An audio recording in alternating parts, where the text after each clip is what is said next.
Amén. Buenos días, iglesia. Luego de alabarle al Señor, pues continuamos. Nos vamos a ir directo al capítulo 13, ¿sí? Directo al capítulo 13. La anterior semana habíamos dado una breve introducción porque se podría hablar mucho más de este personaje, de esta bestia que ha sido denominado acá en el libro de Apocalipsis. Vámonos directamente al capítulo 13, un poquito recordarles que si en algún momento me callo o algo es porque estoy con un poco de dolores en el estómago, ¿sí? Unos retorcijones que espero no me dé como para que sea muy notorio. Dicho esto, entonces empezamos, ¿sí? Y vamos a empezar leyendo el capítulo 12, versículo 9. De hecho, vamos a estudiar el capítulo 13, simplemente vamos a leer el versículo 9 del capítulo 12, dice: y fue lanzado fuera el dragón, la serpiente antigua, que se llama Diablo y Satanás, el cual engaña al mundo entero. Fue arrojado a la tierra y sus ángeles fueron arrojados con él. Ya hemos estudiado este versículo, ahí habiendo ya sido expulsado permanente del cielo, vemos, ¿no?, al dragón, permanentemente del cielo, fue expulsado, ¿dónde? A la tierra, ¿sí? A la tierra. Ya él sabe, o sea, Satanás sabe que el tiempo que les está es muy breve, ¿sí? Él ya sabe que el tiempo que les está es muy breve, por eso dice en el versículo 12 del capítulo 12, por lo cual alegraos cielos y los que moráis en ellos, ay de los moradores de la tierra y del mar, porque el diablo ha descendido a vosotros con gran ira, hago énfasis, sabiendo que tiene poco tiempo, ¿sí? Sabiendo que tiene poco tiempo. Entonces, para dirigir su última y desesperada acometida contra Dios, le dará poder a su último anticristo. ¿Por qué digo su último anticristo? Porque es la culminación de todos los anticristos que hemos visto a lo largo de la historia. O sea, el espíritu del anticristo siempre ha estado desde el periodo de la redención, podría llamarlo así, ¿sí? Siempre ha estado, ¿sí? Siempre ha estado, pero la culminación final se va a manifestar en el mismísimo anticristo, el cuerno pequeño, ¿no? El hijo de perdición, tiene muchos nombres. Entonces, y los primeros versículos aquí, en el capítulo 13, revelan, de hecho vamos a estudiar aquello, 7 características de este postrer dictador, pero no es cualquier dictador, ¿sí? Es el dictador de dictadores, como podríamos decir así. Tú súmale a Hitler, a Stalin, súmale a Saddam Hussein, súmale a, qué sé yo, a Napoleón, súmale a todos centrados en una persona, ¿sí? Un hombre cruel, un hombre realmente, no solo cruel, ¿no?, un hombre, como lo llama la Biblia, un hombre de pecado, pero él es el hombre más vil que va a existir, ¿sí? El inicuo más grande de toda la historia. O sea, es, como dice la palabra, es el hijo de perdición, es el que se va a presentar como Dios, ¿no? Es el inicuo, es aquel que es la culminación, como les dije, de todos los que odian a Dios, de todos los que aborrecen a Cristo, es la culminación de todos los blasfemos, de todos los falsos profetas, de todos los maestros, de todos los pseudocristos, de todos los falsos cristos, de todos los hipócritas. O sea, imagínate todas estas definiciones que podemos encontrar en la palabra, ¿no? Él será el mentiroso definitivo, la encarnación de todos los demás, es la persona más horrenda, cruel, ¿sí? Y la anterior semana habíamos hablado algo de este personaje, ¿sí?, en el libro de Daniel y en segunda de Tesalonicenses, ¿no? Habíamos visto cómo él habla habla de su inteligencia, o sea, es un genio intelectual, es un hombre, ¿sí?, un hombre obviamente poseído, ¿no es cierto?, por un demonio fuerte y caminando o manifestándose por el poder de Satanás. O sea, imagínate, este personaje va a ser de esa manera, ¿no? Tiene un poder militar, es un genio militar, hablará en contra del Altísimo, va a querer exterminar al pueblo de Dios, o sea, que va a quedar alterar los tiempos de Dios. ¿Cómo es eso? Pues no, nuevas celebraciones, va a querer centrar ceremonias, otras ceremonias para la adoración de sí mismo. O sea, vamos a estudiarlo ahora en el capítulo 13, algunas características de este personaje.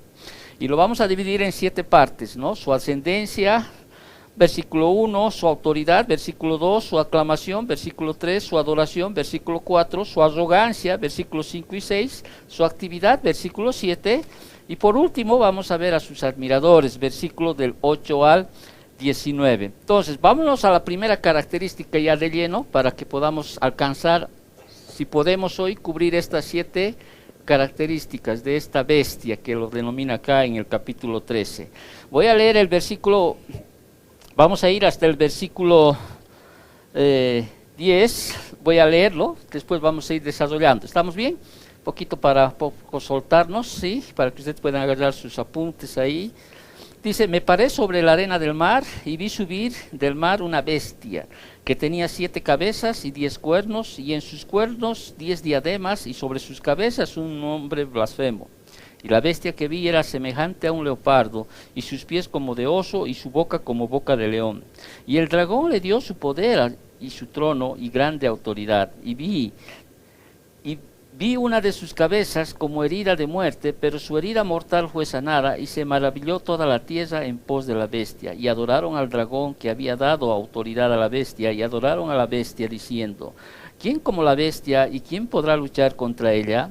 Y también se le dio boca que hablaba grandes cosas y blasfemias, y se le dio autoridad para actuar 42 meses, y abrió su boca en blasfemias contra Dios para blasfemar de su nombre, de su tabernáculo y de los que moran en el cielo.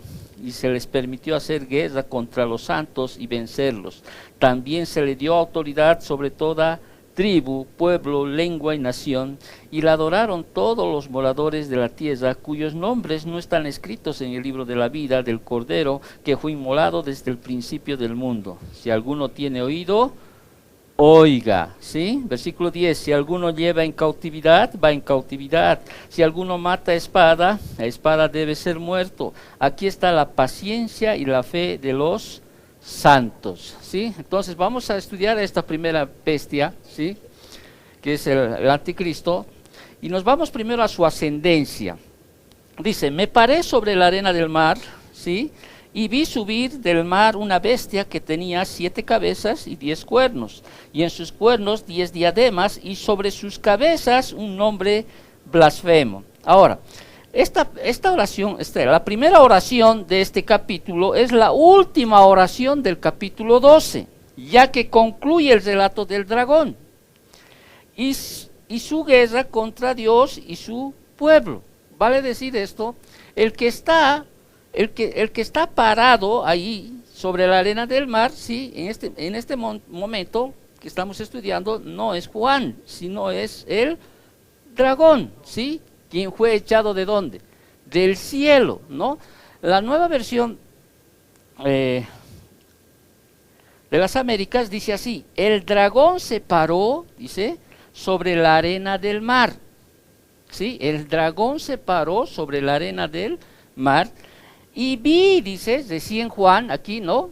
Y vi que subía del mar una bestia que tenía 10 cuernos y 7 cabezas, y en sus cuernos había 10 diademas, y en sus cabezas había nombres blasfemos. Entonces, habiendo concluido el relato del dragón, o sea, Satanás, capítulo 12, versículo 9, y su guerra contra Dios y su pueblo, dice el dragón, me paré, dice. Y aunque algunos manuscritos griegos dicen me paré, los más antiguos y confiables dicen él se paró.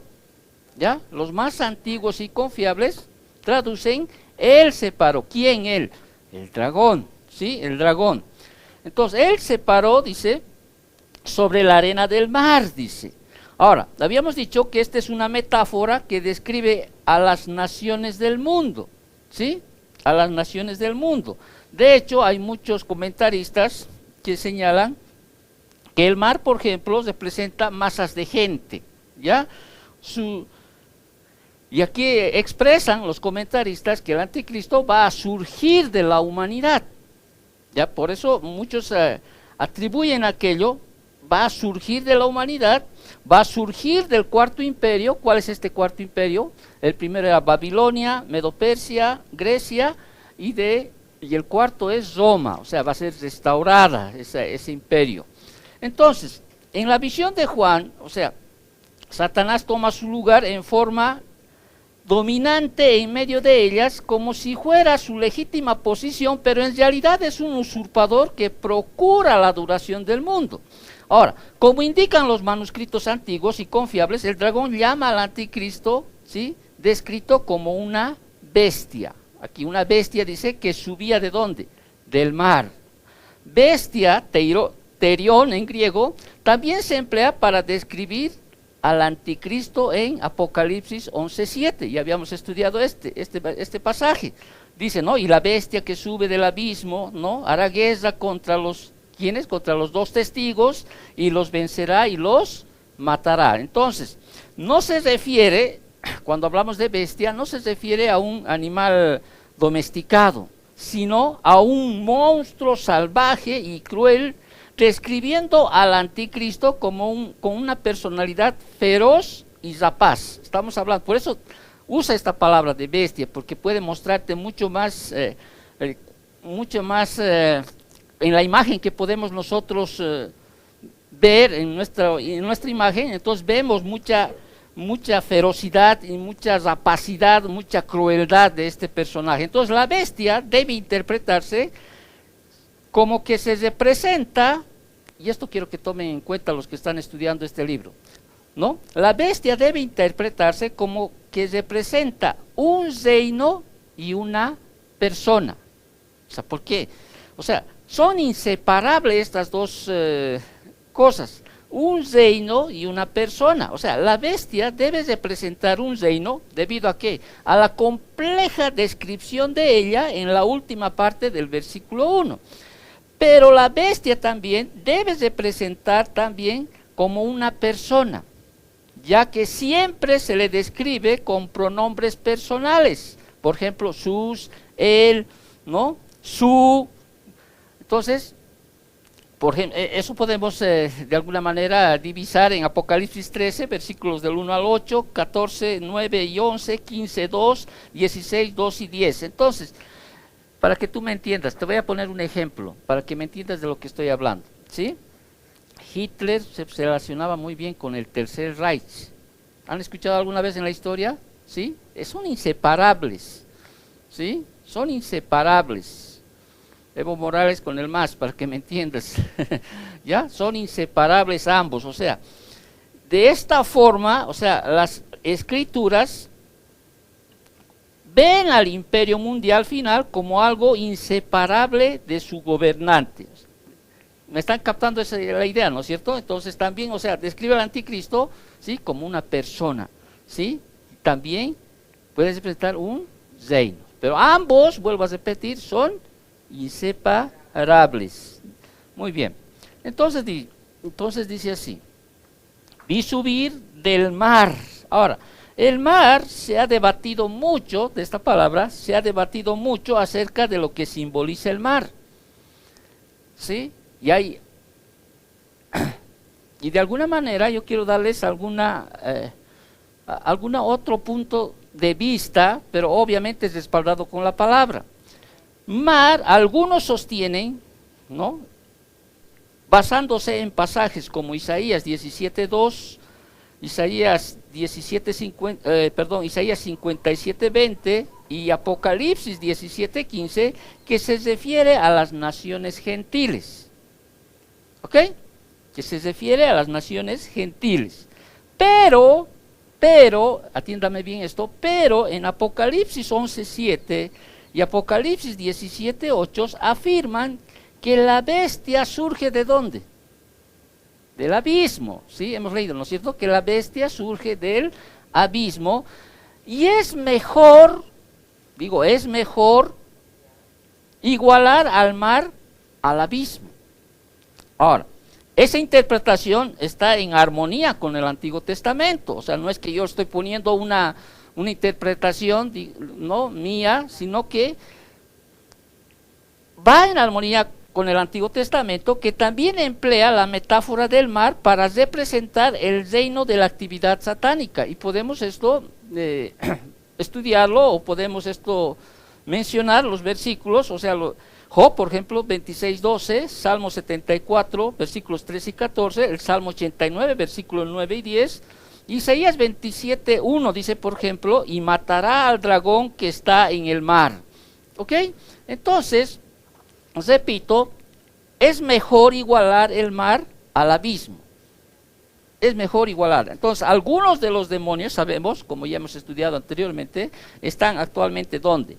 Encarcelados en el abismo, ¿no es cierto? ¿Te acuerdas que de ahí van a salir, ¿no es cierto? En un momento dado, en Apocalipsis 9, versículo 1 al 11, y Lucas 8:31, ¿te acuerdas cuando a Jesús, qué le decían? Cuando Jesús estaba, ¿qué le decía?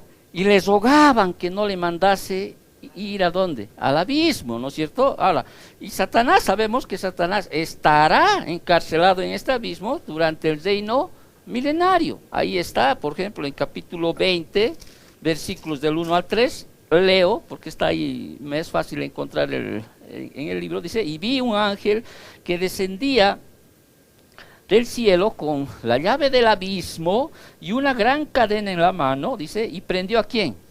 Al dragón, la serpiente antigua, que es el diablo y Satanás, y lo ató por 1000 años y lo arrojó ¿a dónde? Al abismo, y lo encerró y puso sus sellos sobre él, para que no engañase más a las naciones hasta que fuesen cumplidos 1000 años, y después de esto debe ser desatado por un poco de tiempo. Entonces, ahora, el anticristo será pues un hombre. Ya dijimos eso en lo anterior, ¿no? Segunda de Tesalonicenses 2:4, hemos leído mucho de este versículo, pero en algún momento de su vida estará poseído por un poderoso demonio del abismo. A ver, volvemos a leer el capítulo 3. Me paré sobre la arena del mar y vi, ¿qué dice? Subir del mar del mar una bestia. Entonces es más coherente entender, ¿sí?, que un demonio grande, o sea, poderoso, va a subir, ¿no?, y va a poseerse, está bien, ¿no?, una posesión demoníaca de este personaje. Este hombre poseído por un demonio será, ya hemos hablado muchas características de este personaje, ¿no? Un talentoso orador, un genio intelectual, poseerá gran encanto y carisma, tendrá un inmenso poder para el liderazgo, un adinerado de esos cual no ha habido, porque él va a poder financiar sus matanzas, ¿no? Entonces, además de estas cualidades naturales, imagínate, estará el poder infernal de Satanás. Por eso hemos descrito a este hombre como el vil de los viles. ¿Están captando? ¿Estamos? ¿Sí? Muy bien. Entonces, además de estas, ¿no?, el resultado será que una persona de poder sobrehumano, de vasta inteligencia y total maldad para ese tiempo. ¿Sí? Y aunque todos los incrédulos son hijos de Satanás, entendemos nosotros eso por Juan capítulo 8, versículo 44, ninguno en la historia humana será más completamente hijo del diablo que el anticristo. O sea, nos podemos imaginar un poco, ¿no?, de este personaje. Por eso cuando alguien te dice que Bill Gates es el anticristo, así, o sea, tendríamos que realmente ver las características de este personaje. Y quizá aquellos hermanos que piensan, un poquito para hacer una pausa, que me viene a veces un dolorcito, ¿sí? Una pausa. A veces unos hermanos que creen identificar a este personaje, ¿no es cierto?, están de igual confundidos que como estaban los tesalonicenses. Por eso es que Pablo habla, ¿te acuerdas? En la segunda carta a los tesalonicenses, habla, o sea, ellos estaban confundidos en este punto, porque los hermanos creían, ¿sí?, que había venido el rapto, ¿sí?, y que ya había algunos falsos profetas de ese tiempo, o sea, que habían hablado de parte de Pablo, ¿sí?, que el día del Señor ya había venido y que ellos habían quedado, ¿sí?, ¿no? Y se habían quedado. Entonces, ¿qué hace lo que hace Pablo? Sí, bueno, en el capítulo 1 del capítulo de Segunda de Tesalonicenses, lo que hace primero es confortarlos por la persecución que había. En el capítulo 2 empieza a aclarar esta confusión que ellos tenían, y por eso le dice, pues no vendrá, hermanos, ¿no? Sin que antes venga, ¿qué cosa? La apostasía, y se manifieste el hijo de perdición. Y en el 5 dice, pero ya les he hablado de estas cosas. O sea, en otras palabras, entendemos que ya Pablo les había enseñado, entendemos que habría enseñado el libro de Daniel. Entonces, tenemos que entender que este personaje va a ser el hijo del diablo, ¿sí? Completamente. Amén. Entonces, su semejanza familiar con Satanás es sorprendentemente apreciable en la descripción que Juan hace de él como, y leemos en el versículo 13, capítulo 1, ¿sí? Su semejante familiar con Satanás es sorprendentemente apreciable en la descripción que Juan hace de él como que tenía 7 cabezas y 10 cuernos, y en sus cuernos 10 diademas. Ahora, la misma grotesca descripción que se aplicó a Satanás en el capítulo 12, versículo 3. Te vas a dar cuenta cuando tú leas. Bueno, lo leeré para que veamos cómo se asemeja la descripción de ambos. Dice, también apareció, el capítulo 12, versículo 3, también apareció otra señal en el cielo. Dice, y aquí un gran dragón escarlata que tenía 7 cabezas y 10 cuernos, y sus cabezas 7 diademas. Entonces, la descripción del anticristo subraya, ¿no es cierto?, la importancia de los 10 cuernos al mencionarlos primero y asociar con ellos las demás diademas en vez de sus cabezas. Ahora, ¿qué son los cuernos? Ya habíamos mencionado, creo, en alguna oportunidad esto. En las escrituras simbolizan fortaleza y poder. ¿Ambos para qué? Para ataque y defensa. Muy bien. Entonces, en este pasaje, versículo 1 estamos, en este pasaje representan el gran poder de los reyes que gobiernan bajo la autoridad absoluta del anticristo. ¿Se acuerdan que de los 10 cuernos sale un cuerno pequeño, ¿sí? Al punto de que ese cuerno pequeño sobrepasa, ¿sí? En autoridad a los 10, ¿sí? Sobrepasa. Entonces, los 10 se ajusta a esa metáfora de la cuarta bestia que hemos leído, creo, la anterior semana, en Daniel capítulo 7, versículos 7 y 24, que tú puedes leerlo en casa. Y ese número simbólico representa a todo el poder político y militar del mundo. Cuando hablamos de 10, está representando a todo el poder político y militar del mundo. Entonces, el anticristo, dice, se levantará de entre esos 10.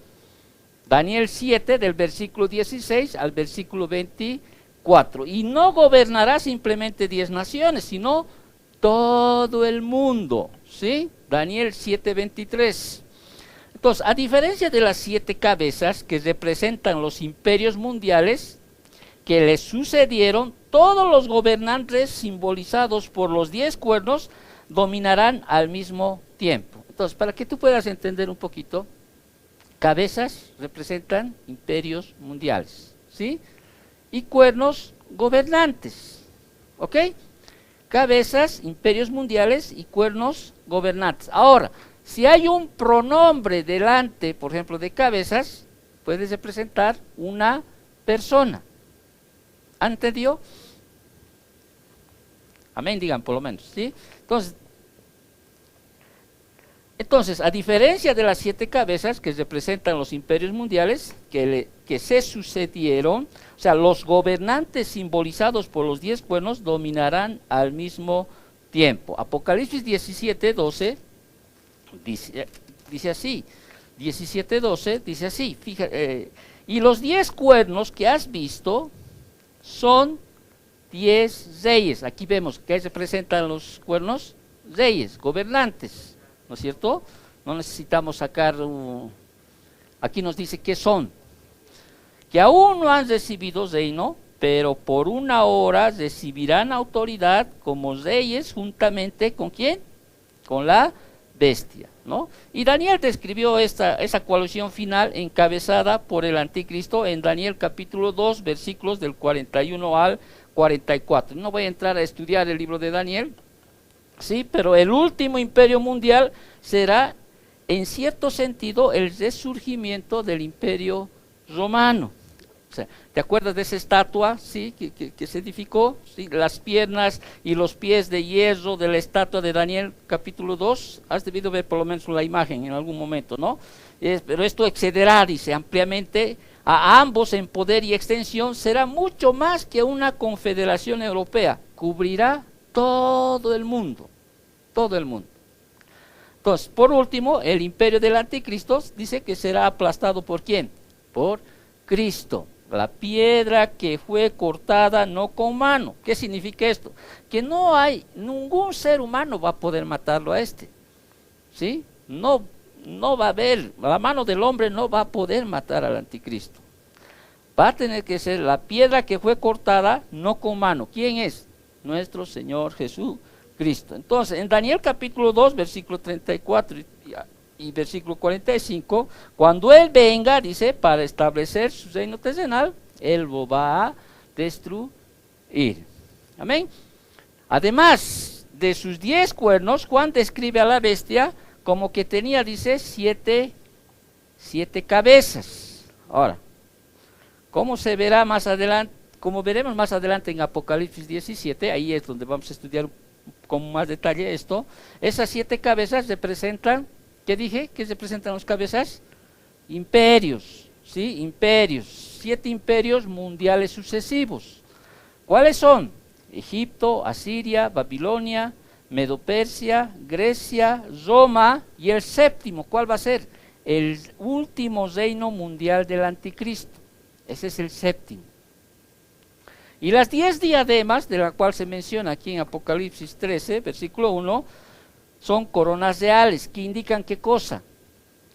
Autoridad, la regia autoridad y el victorioso poder de los cuernos. Amén. ¿Estás captando? Entonces Juan también observa que sobre las cabezas y la bestia había un nombre blasfemo. ¿Cuál será? Es más, estaba viendo en la nueva Biblia latinoamericana, ¿sí? Hay, por ejemplo, dice, había nombres en plural, blasfemos, ¿sí?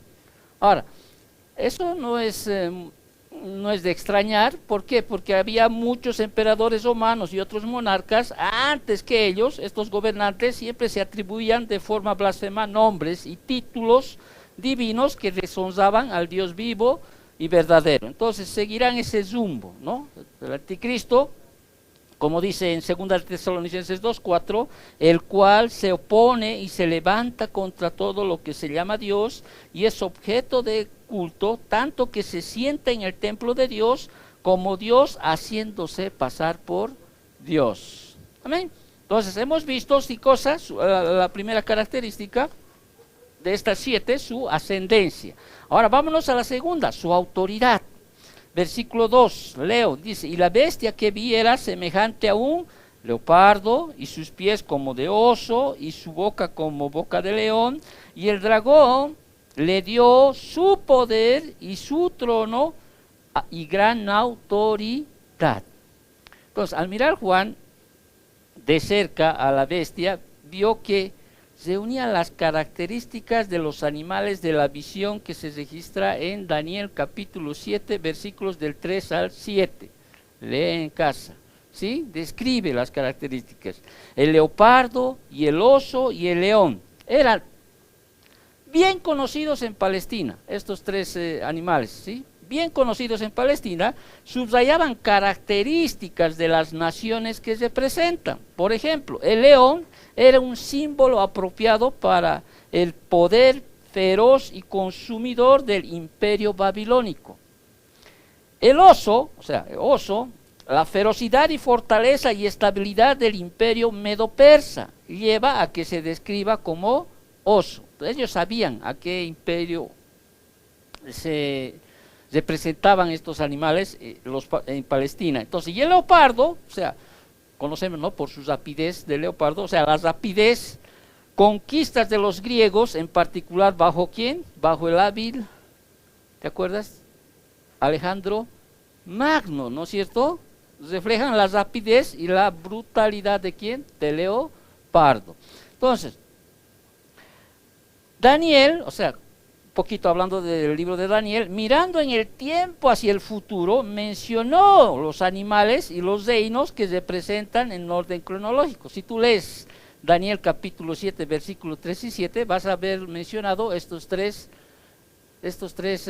animales, ¿sí? Entonces, como la indescriptible cuarta bestia de Daniel capítulo 7, versículo 7, que representa el imperio romano, el imperio final del anticristo será una combinación de los imperios que le precedieron.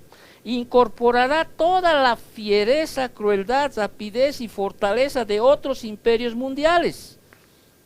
O sea, este poderoso imperio, sin paralelo en la historia humana, será el último gran intento de Satanás, ¿de qué? De detener el reinado de Cristo. Y habíamos dicho, no solo detener el reinado de Cristo, sino también él establecer su reino, ¿no es cierto? ¿A través de quién? Del anticristo. Entonces, pero igual que el resto de los intentos de Satanás para frustrar los propósitos de Dios, finalmente sabemos que, como está escrito en la palabra, fracasará, ¿sí? Fracasará. Entonces, como el dragón, o sea, hablando de Satanás, que es la fuente del poder del anticristo, ningún poder humano podrá resistirlo. El dragón ejerce su poder a través de la bestia, usándolo para hacer guerra contra Dios, y contra el pueblo de Dios. O sea, y fíjate, no van a intervenir los santos ángeles porque sobre la sobrenatural restricción de Dios para el anticristo será quitada. O sea, el Señor está determinando. O sea, el anticristo no puede hacer nada sin que se le dé o se le permita hacer algo. Por eso más adelante vamos a ver más adelante vamos a estudiar un poquito aquello. Entonces el anticristo tendrá grande autoridad sobre todo el mundo. Tendrá una total e irrefrenable libertad de acción incontenible y no responderá a nadie. Un dictador más poderoso y malvado que Hitler. Un comentarista decía, véalo a Hitler 100 veces.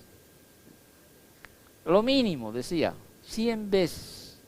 Véalo, ¿no? Y se alzará, dice, con poder en medio del caos aterrador y sin precedentes de la tribulación. Entonces, hemos visto su autoridad, ¿sí? Su autoridad. Vamos a su aclamación, versículo 3. Vi una de sus cabezas, dice, como herida de muerte, pero su herida mortal fue sanada. Y se maravilló toda la tierra en pos de la bestia. Un acontecimiento sorprendente ayudará al anticristo a solidificar su dominio sobre el mundo. ¿Qué cosa? Juan vio, dice, ¿no? Una de sus cabezas como herida de muerte, pero su herida mortal fue sanada. Ahora, se ha debatido mucho acerca de esta interpretación de esta frase. ¿Cuál frase? Vuelvo a leer. ¿Sí? Una de sus cabezas como herida de muerte, pero su herida mortal fue sanada. Algunos comentaristas, por eso me place a mí darles algunos puntos, ¿no? Porque a veces, lamentablemente, algunos dan una sola posición y dejan de lado una otra interpretación, ¿no? Obviamente después yo siempre digo, yo creo que es esta, no es que les doy una y después les digo no, sí, yo de alguna manera identifico cuál creo que es la mejor interpretación. ¿Ok? Entonces, algunos comentaristas afirman que la cabeza cuya herida mortal fue sanada es un reino que habría sido destruido y restaurado. Eso dicen algunos, que es un reino que habría sido destruido y restaurado. Ellos ven el milagro de la muerte y la resurrección como el resurgimiento del imperio romano. El anticristo, ellos creen, unirá a los países que ocupan el territorio antiguo del imperio romano para formar un nuevo imperio.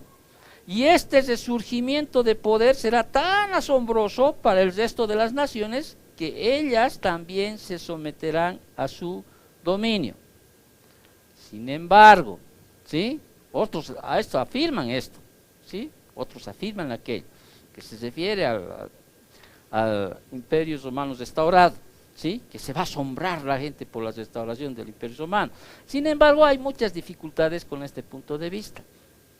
Te las menciono solo tres. Dice, la más obvia es que mientras el versículo 3 dice que una de las cabezas fue herida de muerte, otros pasajes especifican que la bestia misma fue asesinada.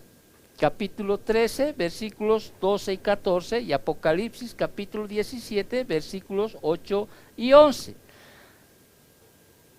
El pronombre personal en la frase su herida mortal, ¿cuál es el pronombre aquí? Su herida mortal, también indica que se habla de uno de los reyes, no del imperio en su conjunto. ¿Te acuerdas lo que te dije hace rato? ¿No es cierto? ¿Sí? Exacto. Ahora, ¿te acuerdas lo que dije hace rato, no? O sea, como dijimos que las cabezas representan imperios mundiales, que se sucedieron todos los gobernantes simbolizados por los 10 cuernos, aquí el pronombre su, herida mortal, indica que se habla de uno de los reyes, no del imperio.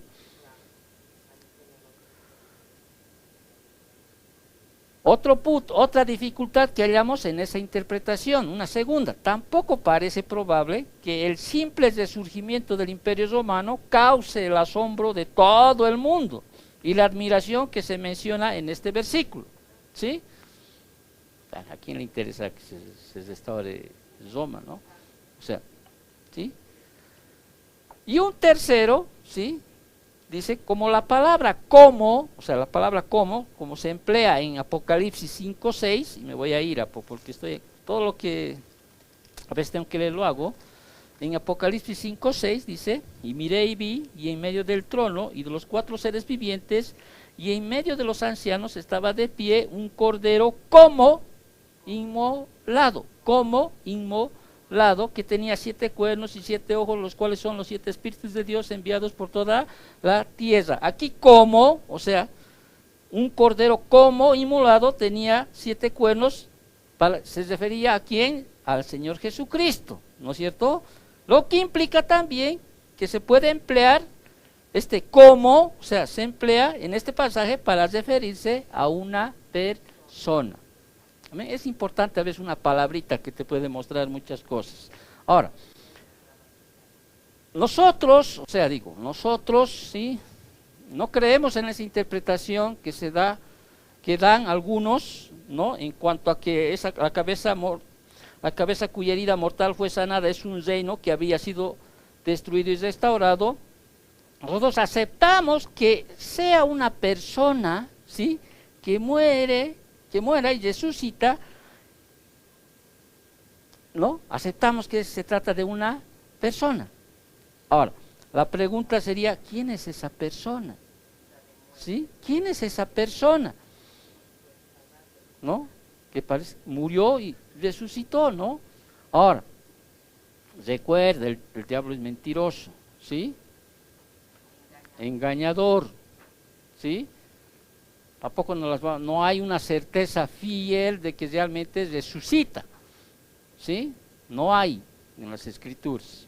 Es como aquellos que decían, pero Señor, en tu nombre hicimos milagros, no profetizamos, no echamos fuera demonios. Bueno, ellos dijeron, ¿sí? Ellos estaban diciendo, ¿sí? Y el Señor, ¿qué les dijo? Apartados de mí, hacedores de maldad. Pero vámonos, bueno, aceptando que sea una persona, ¿sí? Que muera y resucita.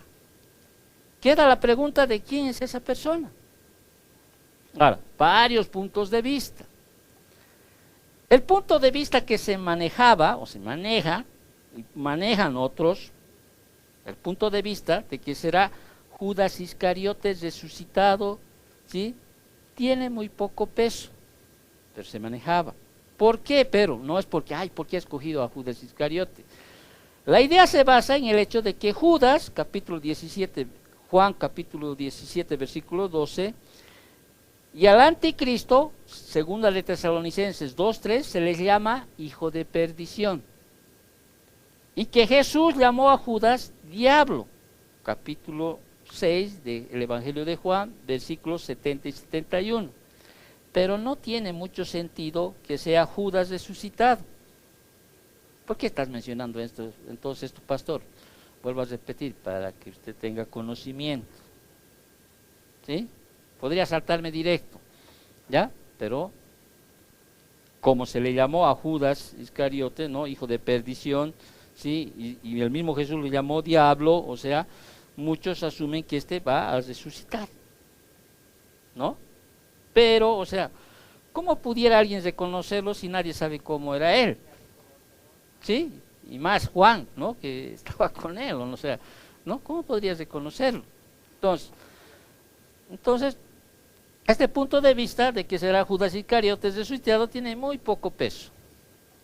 Ahora, en un otro punto de vista más popular que había, ¿sí? Se vinculaba a la muerte y a la resurrección en este pasaje con el emperador Nerón. Se creía, repito, se creía ampliamente en los finales del primer siglo que Nerón, que se había suicidado en el año 68 después de Cristo, se levantaría de los muertos. Se creía. Era el hombre tan perverso, ¿no? ¿Sí? Se creía. Pero es improbable que muchos cristianos, en especial el divinamente inspirado apóstol Juan, creyera el mito de la resurrección de Nerón. Además de eso, la bestia sufrirá muerte violenta a manos de otro. Apocalipsis 13:14, donde dice, y la bestia que tiene la herida de espada y vivió. Mientras que Nerón, como se observó antes, ¿qué hizo Nerón? Se quitó la vida, o sea, se suicidó. Y seguimos con la pregunta, entonces, ¿quién será esta persona? Y la anterior semana ya les dije, no, hay una lista enorme de personajes, ¿sí?, que identifican, desde emperadores romanos, cuando ya resurge el protestantismo y todo, ya todos los papas que aparecían para ellos eran el anticristo, e incluso de este Papa Francisco, ¿no? ¿Cómo se llama el Papa de hoy? Francisco, ¿no?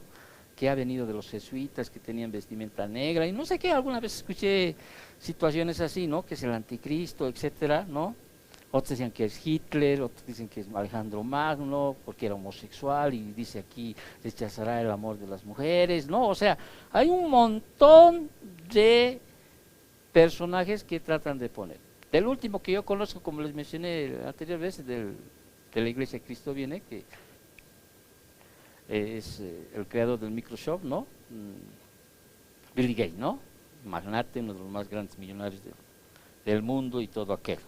Hermanos, si fuera así ya en este momento, o sea, vuelvo a repetir, nos quedamos, ¿sí? Y estuviéramos como, repito, como los de segunda de Tesalonicenses. Ya, ¿qué hacemos? Nos quedamos. Por eso Pablo tiene que escribir una segunda carta y le dicen, ¿no? ¿Sí? Esto no va a suceder, o sea, el día de la ira del Señor no será sin que primero se manifieste ¿qué? La apostasía, ¿no? Y se manifieste el hijo de perdición. Así. Y el capítulo 3 les lanza, ¿no? Su reprimenda, podríamos decir así. Así que el que no quiera trabajar, tampoco coma, ¿no? O sea, que claro, todo el mundo está esperando, o sea, otros. Muy bien, entonces, seguimos, capítulo 3, 13, versículo 3. Me tiene que tener paciencia, quiero tratar de acabar esta sección, por favor. Capítulo 3, ¿no? Vi una de sus cabezas como herida de muerte, pero su herida mortal fue sanada. O sea, la cabeza cuya herida mortal será sanada solo puede ser el futuro anticristo. ¿Sí? Solo puede ser. Si su muerte es real o una farsa, no está claro, repito, no está claro. ¿Sí? Porque vemos a través de las escrituras que estos falsos profetas, estos anticristos, ¿no? Con señales y prodigios mentirosos harán creer, dice, a muchas personas, aún a los escogidos de Dios. Ahora, tal vez en realidad el anticristo sea asesinado, ¿sí? Y Dios, por sus propósitos, permita que sea resucitado. Tal vez. Lo más probable es que la presunta muerte y resurrección del anticristo sea una imitación de la muerte y resurrección ¿de quién? De Cristo, puesta en escena como una de las señales mentirosas que hará el falso profeta. ¿Recuerdan? Detrás del anticristo está pues, otra bestia que vamos a estudiar la siguiente semana, si Dios así lo permite, que es el falso profeta, ¿no? Apocalipsis 13 del 12 al 15. Ahí, ya que estamos ahí, vamos a leer cómo es este personaje, estoy hablando del falso profeta. Versículo 12, dice, y ejerce toda la autoridad de la primera bestia en presencia de ella, y hace que la tierra y los moradores de ella adoren a la primera bestia, cuya herida mortal fue sanada. También hace grandes señales, de tal manera que aún hace descender fuego del cielo a la tierra delante de los hombres. La siguiente semana usted va a ver con más detalle esto, ¿sí? ¿Sí? Si realmente es aquello. Muy bien, entonces la resurrección del anticristo será también ilegítima, ya que en realidad nunca murió. Si fuera así, ¿no? Si fuese así, repito, ¿no? Dios, por sus propósitos, permitirá que sea, pero esta situación va a hacer que él emerja, o sea, en su fama, ¿no? En su popularidad. Imagínate, ¿no? Por eso más adelante dirán, ¿quién como él, no? O sea, se van a asombrar. Los moradores de la tierra, que es un término, como ya dijimos, un término técnico en Apocalipsis, que se refiere a todos los incrédulos. ¿Sí? No a todos los que están en el tiempo de la tribulación, sino a los incrédulos. Muy bien. Entonces, el anticristo, tal vez también, explicará su extraordinario poder al decir que él es la reencarnación del Espíritu de Cristo, como algunos han sugerido. Entonces, sin duda, en un mundo donde ahora todos creen en el panteísmo y todo aquello, seguramente será más fácil de que ellos puedan creer aquello. No sabemos en realidad algunas cosas cómo las tomará, ¿sí? Solo de lo que estamos leyendo estamos tratando de explicar, ¿sí? Explicar que esa herida mortal será sanada. Uno solo puede ser ¿quién? El anticristo, ¿sí? Que si su muerte es real o una farsa, repito, no está clara. Apocalipsis 13:14, segunda Tesalonicenses 2:9. Muy bien.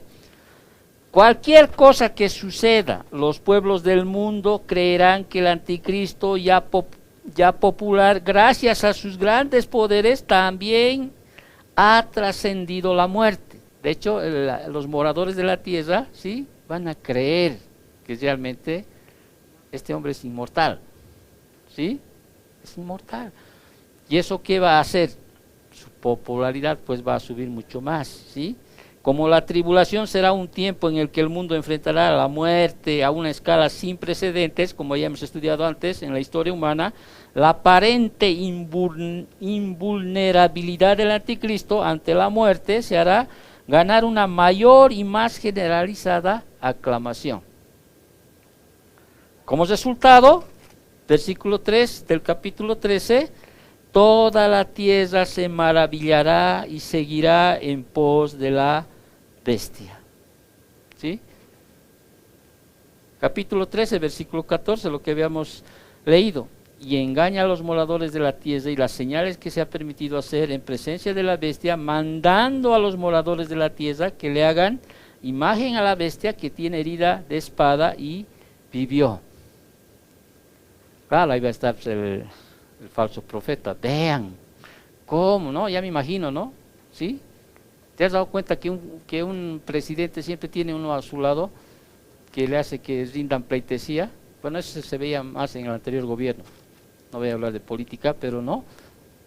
El indio, ¿no? O sea, él es el humilde, ¿no? El salvador, o sea, no siempre hay uno que insta a las personas. Aunque el anticristo, sí, va a querer ser adorado como Dios mismo, como hemos leído en 2 Tesalonicenses. Entonces, ese es el resultado. Amén. Vamos a esta cuarta característica, su adoración. pasó esta situación, versículo 4 dice, y adoraron al dragón que había dado autoridad a la bestia, y adoraron a la bestia diciendo, ¿quién como la bestia y quién podrá luchar contra ella? Dice. El embeleso, o sea, los moradores, ¿no? Maravillados, hechizados, ¿no? O sea, admirado, o sea, el embeleso del mundo con el anticristo pronto se convertirá en adoración, pronto. Él, dice, alentará y exigirá adoración al levantarse. Él, por eso hemos leído, 2 Tesalonicenses 2:4, creo que hemos leído por tercera vez el día de hoy. Cito, contra todo lo que se llama Dios y es objeto de culto, tanto que se siente en el templo de Dios como Dios, haciéndose pasar por Dios. O sea, no contento con la aclamación, el anticristo procurará que les rindan culto. Exigirá ¿qué cosa? Reverencia, ovación, exigirá adoración. Y los que no recibieron, o sea, los que no recibieron el amor de la verdad para ser salvos serán engañados y lo adorarán. Eso dice 2 Tesalonicenses 2:10. O sea, tal engaño será fomentada por el asociado del anticristo, que es el falso profeta, que hace que toda la tierra y los moradores de ella adoren a la primera bestia cuya herida mortal es sanada. Apocalipsis 13:12. Los engañados incrédulos no solo adorarán al anticristo, sino también a sabiendas o inconscientemente adorarán, como hemos leído, ¿a quién? Al dragón, o sea, Satanás, que había dado autoridad a la bestia. Entonces, al adorar al anticristo, los incrédulos estarán en realidad adorando ¿a quién? A Satanás, el verdadero poder que está detrás de él. Es como cuando has venido, ¿no es cierto? Aquí hay una festividad de la Virgen del Carmen, de no sé qué es. No sé si al venir te has debido fijar, ¿no es cierto? Es lo que Pablo llama en 1 Corintios 10:20, ¿no? Y lo que los gentiles sacrifican, ¿a quiénes sacrifican? A los demonios los sacrifican, no a Dios. Tras de un ídolo hay un demonio. ¿Sí? Pablo escribió eso en 1 Corintios 10:20. Entonces, pensarán que están adorando a un líder sobrenaturalmente poderoso, pero en realidad estarán adorando ¿a quién? Directamente a Satanás. Mientras los pueblos del mundo adoran al anticristo, exclamarán, mientras adoran al anticristo, exclamarán sobrecogidos, ¿quién como la bestia? ¿Y quién podrá luchar contra ella? Los engañadores, adoradores del anticristo le atribuyen aquí, ¿qué cosa? Deidad, ¿no? Y esta frase, sí, realmente esta frase es una frase que es utilizada aquí de forma blasfema, porque el único que merece adoración, o sea, sí, y el único que merece, al único que se le puede reconocer que nadie puede luchar contra él, ¿quién es? Dios, ¿sí? Es Dios. Éxodo 15:11, Salmos 35:10. Entonces, vemos la adoración de los moradores de la tierra. Ya vamos terminando. Vamos a una quinta, ¿sí? La quinta característica de este personaje. Está bien utilizar este personaje, mejor sería de esta bestia, ¿no? ¿Sí? Su arrogancia. Versículos 5 y 6. También dice, se le dio boca que hablaba grandes cosas y blasfemias. Y se le dio autoridad para actuar 42 meses. Y abrió su boca en blasfemias contra Dios para blasfemar de su nombre, de su tabernáculo y de los que moran en el cielo. Como su amo, Satanás, el anticristo, será un arrogante blasfemo. La frase se le dio, esta frase se le dio, se repite aquí varias veces, digo varias veces en el sentido de que más de una vez, ¿sí? Se le dio, se refiere al soberano control de los acontecimientos por parte de Dios. O sea, siempre hemos dicho, ¿no? Todo lo que sucede en este mundo, o sea, nada sucede sin el conocimiento ni el consentimiento de Dios. Ni el mismo diablo puede sobrepasar algo que Dios no lo permita. Ahora hay un debate grande sobre esto, ¿no? ¿Cómo es que Dios lo permite? Dicen, ¿no? ¿Por qué Dios permite la maldad o la muerte, ¿no?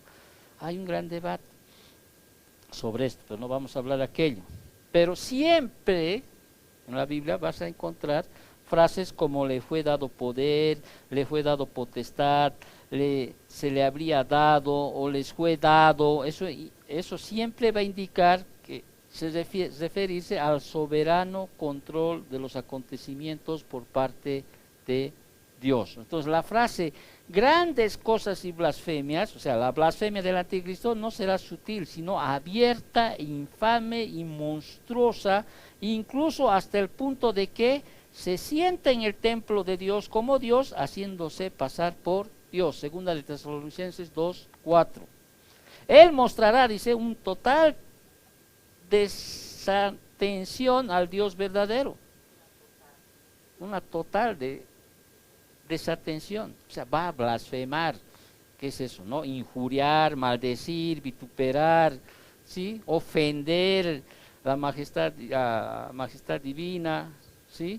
Hablar despectivamente de él. A veces eso nunca debe uno en su boca hablar.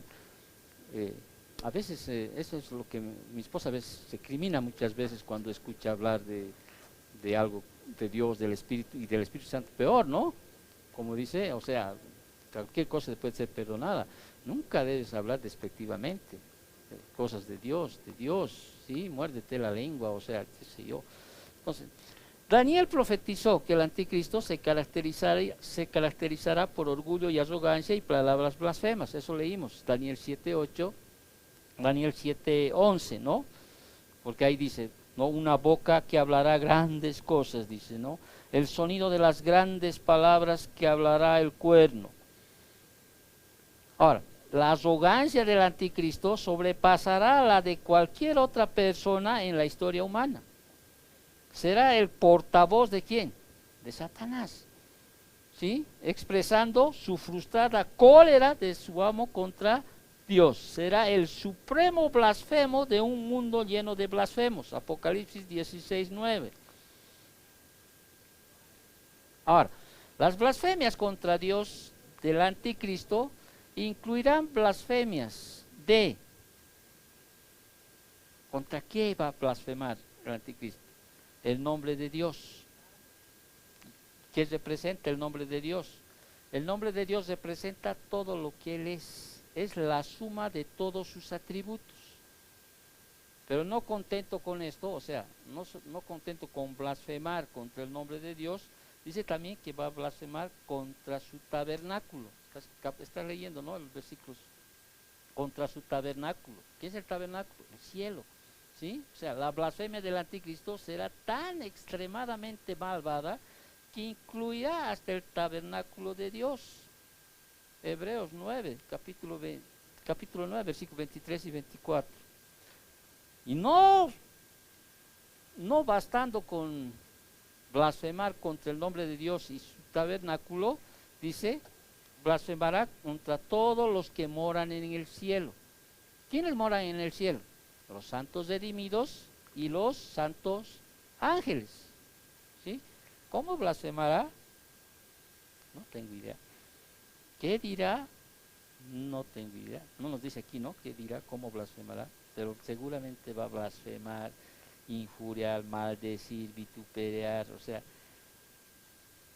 así que el anticristo proferirá palabras blasfemas apuntando directa y específicamente a la persona de Dios, su morada, a su pueblo, tanto santos redimidos como los santos ángeles. Pero ni las blasfemias del anticristo, ni su reinado de terror durarán por mucho tiempo. Como hemos leído, Dios le dará al anticristo autoridad para actuar solo 42 meses. O sea, los 3 últimos años, los tres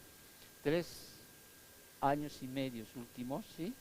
Va a tener la autoridad plena. O sea, el anticristo y Satanás se les permitirá, repito, se les permitirá operar solo dentro del tiempo límite establecido, para que Él ¿no? Por el, por el poder del rey del universo. Pero van a tener esos 42 meses para destruir, ¿sí? Se les va a dar, se les va a permitir, en otras palabras. Y vuelvo a repetir, hay un debate enorme sobre eso, ¿sí? Siempre. Bueno, me dicen que me apure. Muy bien. Vámonos a la sexta. Quiero terminar. Mil disculpas. Versículo 7. Vemos su actividad. Y se les permitió, dice, hacer guerra contra los santos y vencerlos. También se le dio autoridad, otra vez se le dio, ¿te das cuenta esta palabra? Se le dio, ¿no? Y se le dio autoridad sobre toda tribu, pueblo y lengua y nación. Entonces el anticristo no solo hablará, también será capaz de realizar acciones decisivas y mortales. Y se le permitió, dice, otra vez el texto, observa que el anticristo puede hacer solamente aquello para lo cual el Dios Todopoderoso le permite, ¿sí? Pero como no querrán adorarlo, ¿sí? O sea, no todos, ¿no? Como no querrán adorarlo, el anticristo, ¿qué hará? Leemos el versículo 7, hará guerra contra los santos, ¿no? Y los vencerá. O sea, los va a matar a aquellos que no le adoren, ¿sí? Los creyentes, o sea, en el Dios verdadero enfrentarán el embate de su furia asesina. Los va a matar. Uno dice, ¿cómo Dios puede permitir, no? ¿Sí? Podrá quitarles la vida, pero no va a poder quitarles su fe. Porque más adelante cuando estudiemos, ellos van a estar después, más adelante, capítulos siguientes, estos que han muerto, ¿no? Por la sangre del Cordero, ¿no? Por el testimonio de su palabra, han sido mártires, estarán cantando el cántico de Moisés, o sea, estarán alegres en el cielo. O sea, podrá perseguirlos, podrá matarlos, y es más, como el Señor más adelante, hoy vamos a hablar de aquello, ¿sí? Como el Señor les va a decir, no hagan nada. No hagan nada, o sea, no busquen venganza, no busquen tratar de escapar, o sea, no. Y les va a dar un refrán que vamos a estudiar más adelante. Vamos, seguimos entonces. Entonces, para él será una amenaza a su autoridad sobre toda tribu, pueblo, lengua y nación, que una vez más se le dio temporalmente por la soberanía de Dios. Entonces, el resultado será una matanza generalizada del pueblo de Dios. En algún momento dije, ¿no? 2 de cada 3 judíos se morirán. Y obviamente, no solo judíos, sino a todos aquellos que abracen el Evangelio del Reino. Entonces, el resultado será una matanza generalizada del pueblo de Dios. Apocalipsis 6, versículos del 9 al 11, Apocalipsis 7, versículos del 9 al 17, Apocalipsis 11, versículo 7, Apocalipsis 17, versículo 6. En Daniel 7, 25 también dice así, a los santos del Altísimo quebrantará y serán entregados en su mano hasta tiempo y tiempos y medio tiempos. ¿Te acuerdan qué significa eso? Los 3 años y medio, ¿no? Entonces, esta persecución comenzará. ¿Cuándo va a empezar esta persecución? ¿Se acuerdan?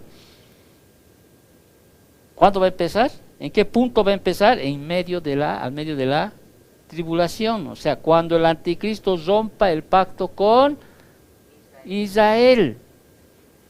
Daniel 9:27. Y establezca su abominación desoladora. ¿Te acuerdas que eso leímos en Mateo capítulo 24, versículo 15? Entonces, el anticristo hará con éxito, o sea, guerra contra los santos y los vencerá, repito, no quiere decir que tendrá el poder para destruir su fe. Él triunfará sobre ellos físicamente, pero no espiritualmente. Ahora, una pausa, me está viniendo un retorcijón, una pausa. Hermano, no crean que ahorita no estamos en pelea. Yo les decía esto hace rato, antes de empezar. Semana como que tenía una lucha así, ¿no? Y mi esposa me decía, puede ser espiritual, ¿no? Al punto de, ¿qué estoy haciendo? O sea, obviamente, yo entiendo que el Señor a través de su palabra después me como que me vuelvo en sí, ¿no? O sea, ¿no? Y como les decía, el siguiente libro quisiera dar Romanos, ¿no? O sea, me viene, ¿no? O sea, si estoy diciendo, estoy como bajoneado ahí, ¿no? ¿Qué estoy haciendo? Perdí tanto tiempo ahí, pero después hay una guerra. Y la Biblia es más clara, ¿no? Dice, herirá al pastor y las ovejas huirán. Por eso es cuán importante es que usted ore por mí. Y no diga, pero ¿por qué? Pablo les decía a esos hermanos, oren por mí, o sea, para que el Señor pueda abrir, ¿no? Aquello. Muy bien, entonces la fe salvadora, genuina, no puede destruirse. ¿Por qué? ¿Te acuerdas Romanos capítulo 8? ¿No? ¿Qué me separará del amor de Dios? Dice, ¿no? ¿Qué? ¿Qué me puede separar? Tribulación, hambre, desnudez, espada, peligro, muerte. Ni ninguna cosa creada, dice, podrá separarme del amor de Dios. Nada, dice. Y Pablo tuvo que decir eso porque realmente Pablo enfrentó esas cosas. Y creo que nosotros no estamos pasando sinceramente, ¿no? No estamos pasando ni el uno de lo que Pablo enfrentó. A Pablo tenías que encontrarlo, cuando ibas a buscarlo no tenías que preguntar en qué sinagoga está, sino en qué cárcel está. ¿No es cierto? Pero jamás lo pudieron quebrantar, o sea, pudieron destruir. Pudieron destruirlo físicamente, ¿no? Pero no espiritualmente. Entonces el anticristo asesinará al pueblo de Dios en una escala sin precedentes al poner de manifiesto su dominio sobre el mundo.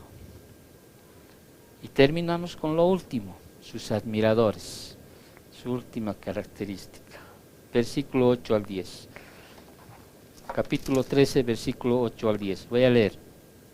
Y la adoraron todos los moradores de la tierra, cuyos nombres no están escritos en el libro de la vida del Cordero, que fue inmolado desde el principio del mundo. Si alguno tiene oído, oiga. Si alguno lleva en cautividad, va en cautividad. Si alguno mata a espada debe ser muerto. Aquí está la paciencia y la fe de los santos. ¿Qué significa esto? Como observamos en el capítulo 13, versículo 4, todos los moradores de la tierra adorarán al anticristo. ¿Sí? ¿No ve? Todos. Pero estos todos no involucra pues a todos los que están en ese tiempo. Sino, o sea, esta se emplea en Apocalipsis, ya dijimos, los moradores de la tierra se emplea a ¿quiénes? A los incrédulos, solo a los incrédulos. No incluye a todos los que estarán vivos en aquel tiempo. Todos cuyos nombres no están escritos en el libro de la vida, se refiere a aquello, del Cordero que fue inmolado desde el principio del mundo, adorarán al anticristo. Los que sus nombres no están escritos en el libro de la vida. Estos van a adorar ¿a quién? Al anticristo. Los incrédulos, o sea, aquellos cuyos nombres no están registrados en el libro de la vida, se perderán por cuanto, ¿qué cosa? No recibieron el amor de la verdad para ser salvos. Y eso les dice a los tesalonicenses, en 2 de Tesalonicenses capítulo 2, versículos 10 al 12, cuando Pablo les explica. No, estos van a quedarse aquí, ustedes van a subir. Nosotros creemos que en el rapto. ¿No es cierto? ¿Y por qué creemos en el rapto también nosotros? Si te das cuenta más abajito, dice, el que tiene oído, oiga. Y no dice lo que decía en el capítulo 2 y 3, el que tiene oído, oiga lo que el Espíritu dice a las iglesias. ¿Por qué no hay esa frase? Porque la iglesia ya no está. ¿Te has dado cuenta en ese punto? ¿Te has dado cuenta o no? Bueno, seguiremos. Entonces, la incredulidad y rechazos, o sea, siempre distinguen a aquellas personas cuyos nombres no estaban inscritos en el libro de la vida. ¿Sí? O sea, si nosotros somos creyentes verdaderos, hijas, nuestros nombres están inscritos en el libro de la vida. ¿Y cuándo fue escrito nuestro nombre? Antes de la fundación del mundo. Ahora, cuando a veces, ¿no es cierto?, a veces se predica y dice, y reciben al Señor, ¿no?, salen al frente y todo eso, ¿no? ¿Alguna vez has escuchado? Hoy tu nombre ha sido inscrito en el libro de la vida. Dicen, ¿no es cierto o no? No, ¿sí? No, no es. O sea, hermanos, a diferencia de los... Tenemos que entender, en este sentido, sí que hay... Entendemos que no solo hay un decreto de elección que Dios ha establecido en su soberanía. Por eso hay un debate enorme, ¿no?, sobre esta doctrina de la elección, ¿sí? En su soberanía Dios decretó, punto, Marco, no porque él va a ser pastor, él lo voy a tomar. No, nosotros no añadimos nada a nuestra salvación, nada. Es más, de lo más vil, dice, escogió Dios, ¿o no? Él en su soberanía, por eso en la carta a los romanos siempre hay eso, ¿no? ¿Cómo es pues que el Señor, no? Si dice en su palabra, ¿no?, amó a Jacob y aborreció a Esaú o todo.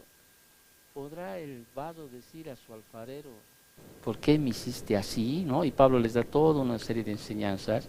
No, no solo es decreto de elección, sino también la obra expiatoria de Cristo sella para siempre la redención de los elegidos. Pero volvemos al texto, ¿sí? Volvemos al texto. Poquito para aquellos que estudian el libro de Apocalipsis. 7 veces en el Nuevo Testamento a los creyentes se le identifican como aquellos cuyos nombres están escritos en el libro de la vida. Apocalipsis 3:5, Apocalipsis 17:8, Apocalipsis 20:12, Apocalipsis 20:15, Apocalipsis 21:27, Filipenses capítulo 4, versículo 3 y el versículo que estamos estudiando, Apocalipsis capítulo 13, versículo 8. O sea, el libro de la vida pertenece ¿a quién? Al Cordero, el Señor Jesucristo. Y es el registro donde Dios escribió los nombres de ¿quiénes?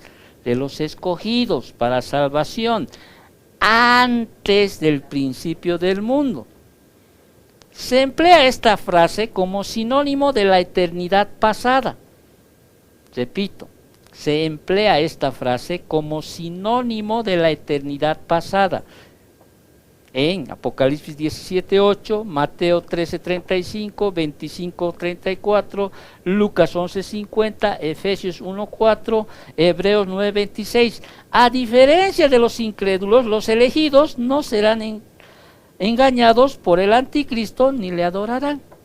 ¿Sí? No van a ser engañados. ¿Sí? Apocalipsis 24. Ya que estoy aquí, poquito para...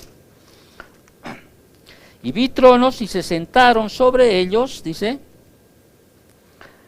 los que recibieron facultad de juzgar, y vi las almas de los decapitados por causa del testimonio de Jesús y por la palabra de Dios, los que no habían adorado a la bestia ni a su imagen, y que no recibieron la marca en sus frentes ni en sus manos, y vivieron y reinaron con Cristo 1000 años. ¿Sí? No van a ser engañados. Estamos acabando, hijos. Quiero terminar esto. ¿Sí? Todos los creyentes están doblemente seguros, ya que él, ¿no?, el libro de la vida pertenece ¿a quién? Al Cordero que fue inmolado. Repito, no solo el decreto de elección, sino también la obra expiatoria de Cristo sella para siempre la redención de los elegidos. Y como dice Primera de Pedro 1, 18 al 19, ¿sí?, resumiendo, dice, los creyentes fueron rescatados no con cosas corruptibles como oro o plata, sino con la sangre preciosa de Cristo. Qué bueno, ¿no? Muy bien, entonces los mismos santos, o sea, que el anticristo mata salvajemente durante su persecución del pueblo de Dios, se ven luego triunfantes y victoriosos en el cielo. Ahí lo que les dije hace rato, capítulo 15, versículos del 2 al 4. Miren, estos son los que logra matarlos. ¿Sí? Esto un poquito para animarte, ¿no? Para que tú no digas, ay, ¿cómo? Y va a ser más adelante mucho mejor la explicación. Capítulo 15, versículos 2 y 4. Vi también como un mar de vidrio, dice, mezclado con fuego, y a los subrayado, que habían alcanzado la victoria sobre la bestia, y a su imagen, y a su marca, y el número de su nombre en pie sobre el mar de vidrio, con las arpas de Dios, y cantan el cántico de Moisés, siervo de Dios, y el cántico del Cordero, diciendo: grandes y maravillosas son tus obras, Señor Dios Todopoderoso, justo y verdadero son tus caminos, Rey de los santos. ¿Quién no temerá, oh Señor, y glorificará tu nombre? Pues solo tú eres santo, por lo cual todas las naciones vendrán y te adorarán, porque tus juicios se han manifestado. Esa es una linda, un lindo consuelo para nosotros, ¿no? Saber que en ese tiempo somos privilegiados o bendecidos de no estar en ese tiempo, ¿no? Pero hermanos en la fe, o sea, que van a dar su vida por Cristo, por el testimonio de su palabra, o sea, van a tener, si bien el anticristo va a poder, se les va a permitir vencer a los santos, dicen, y los vencerá, ¿no es cierto? Ellos inmediatamente, en cuanto mueran, ellos van a estar en la presencia del Señor. ¿No? Van a estar. Ahora, el anticristo, repito, pudiera quitarles la vida, pero no puede destruir su fe. Ahora, esta asombrosa visión de la bestia del mar concluye con un llamado de comprensión espiritual. ¿Cuál es ese llamado de comprensión espiritual? La advertencia: si alguno tiene oído, oiga. Se emplea 15 veces en el Nuevo Testamento, ¿sí? Si alguno tiene oído, oiga. Para subrayar, ¿qué cosa? Una verdad particularmente importante. En todos sus usos anteriores, en Apocalipsis 2, capítulo 2 y capítulo 3, está seguida de la frase: lo que el Espíritu dice a las iglesias. La omisión de esta frase sugiere que no se está hablando de la iglesia en este pasaje, ya que ha sido arrebatada antes del comienzo de la tribulación. Apocalipsis 3:10, ¿sí? Yo te libraré de esa hora, ¿sí, no? Es una promesa. Y aquí la frase presenta un proverbio que concluye este pasaje. Si alguno lleva a cautividad, este es un proverbio. Si alguno lleva a cautividad, va en cautividad. Si alguno mata a espada debe ser muerto. Aquí está, ¿qué cosa dice? La paciencia y la fe de los santos. Ahora escuche bien este proverbio. ¿Qué implica este proverbio? Este proverbio contiene una importante verdad práctica para los creyentes y en aplicación a ti, que ni siquiera estamos pasando lo que están pasando ellos, ¿ya? Pero este proverbio contiene una importante verdad práctica para los creyentes que están vivos durante el tiempo de la persecución por el anticristo. Ellos deben depender de la providencia de Dios y no tratar de resolver las cosas por sus propios medios. O sea, los creyentes llevados por el plan soberano de Dios en cautividad, en este caso, en ese tiempo, en encarcelamiento, deben aceptar el encarcelamiento como la voluntad de Dios. O sea, no deben resistirse o luchar contra el anticristo. ¿Estás captando lo que más o menos entiendes sobre este proverbio? ¿Sí? O sea, asombrosamente el pasaje respalda la institución divina de la pena capital. Ya estudiamos, ¿se acuerdan? La pena capital, o sea, la pena de muerte, cuando estudiamos Romanos, me acuerdo, Romanos capítulo 13, versículo 4. Obviamente, con este sistema judicial que tenemos en la actualidad y en los países, ¿no?, que son, la mayoría son justicia corrupta, y no podemos dejar de decir aquello que es. Se podría matar gente inocente, ¿sí? ¿Te acuerdas que estamos estudiando en Deuteronomio? ¿Cómo tenían que escoger primeros, no, jueces, no? Tenía que estar involucrado el sacerdote para realmente establecer si era o no era culpable una persona, donde 2 o 3 testigos, ¿no? Y es más, había una sanción para los dos, tres testigos o más que si estaban incurriendo en una falsa acusación o etcétera.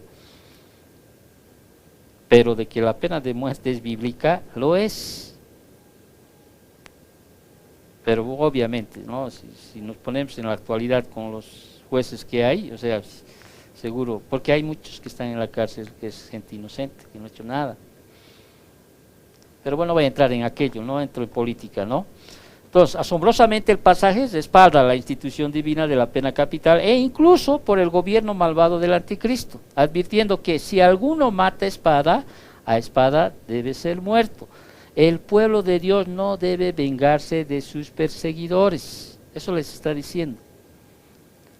¿Por qué? Mi primera de Pedro 4:19, ¿qué dice? Los que padecen según la voluntad de Dios, escribió esto Pedro, encomienden sus almas al fiel Creador y hagan el bien. En vez de reaccionar con violencia, los creyentes deben ser ejemplos de ¿qué? Dice al final, de la paciencia y la fe de los santos. Primera de Pedro 2:23, Primera de Pedro 3:16, Primera de Pedro 4:14. Entonces, el mensaje de este pasaje es claro.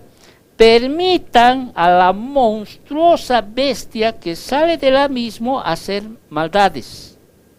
Permitan a Satanás y a sus demonios tener su hora.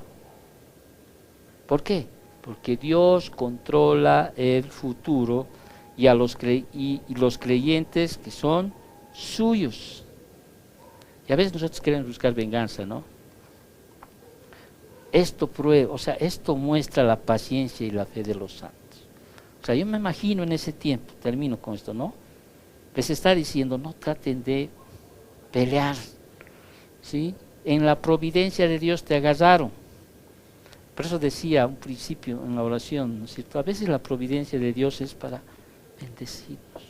Pues puede utilizar a incrédulos, puede utilizar gente mala, ¿sí? En su providencia para darte algo, pero también puede utilizar en la circunstancias, ¿no? Con un propósito en nosotros. Y tenemos que entender, ¿no? Que el Señor maneja todo. Nada pasa ni sucede sin el conocimiento o consentimiento de Dios. Esta es esa bestia que hemos estudiado en estos primeros versículos del 1 al 10. Dios nos permite estudiar a esta segunda bestia, ¿sí? Al último falso profeta, la siguiente semana. Oremos para terminar. Gracias, bendito Dios, por tu palabra. Gracias, Señor, por permitirnos seguir enseñando este precioso libro, Señor. Bienaventurados son los que leen este libro. Y gracias, Señor, ante todo, por que antes de la fundación del mundo, Señor, ya pensaste en nosotros, bendito Padre. Sin merecerlo, sin hacer nada, papito, sin aportar nada. Gracias, Señor, porque nos permites redimir bien el tiempo. El día de hoy te agradecemos, bendecimos este día. Te pedimos que en esta semana, Señor, puedas atender nuestras necesidades, Señor. Te pedimos que nos puedas cubrir con tu sangre preciosa y maravillosa, bendito Dios, que, Señor, no nos dejes caer en tentación, líbranos de todo mal. Te agradecemos por todo, Señor, por todo aquello que tú nos das, bendito Dios. Agradecemos por las ofrendas. Gracias, Señor, por aquello. Te agradecemos en nombre de Cristo Jesús.